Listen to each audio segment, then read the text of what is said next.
نادي الاهلي دربه مدربين زي تسوبل، مانويل جوزيه، باسيرو، مارتينيول، رينيه فايلر، وموسيماني، ومارسيل كولر، ولعب فيهم مدافعين زي عماد النحاس، شادي محمد، وائل جمعه، احمد حجازي، ودلوقتي محمد عبد المنعم. ومع ذلك على مر التاريخ لازم يبقى عندنا مشكله في الكره العرضيه. الكره العرضيه لازم نلبس منها جون، الكره تبقى متشعلقه في الهواء ولاعيبتنا المدافعين باصين في الارض، ما تفهمش بيدوروا على شيلين واقع ولا في ايه. هتجنن من القصه دي. تعادل للاهلي النهارده قدام سيمبا التنزاني، وتضييع فرصه انك تخلص الماتش بدري بدري من الشوط الاول وتضمن الصعود من قلب تنزانيا بشكل عجيب.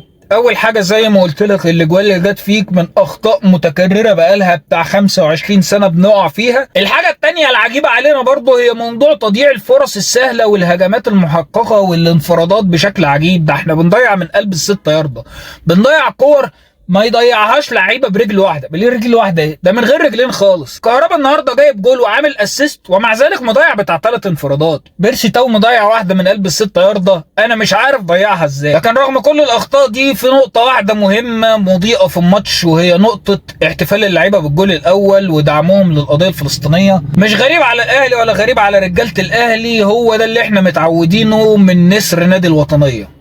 توفيق يا رب في ماتش العودة، وبالتوفيق في البطولة دي، ونبقى أول نادي يكسب بطولة السوبر ليج الأفريقي.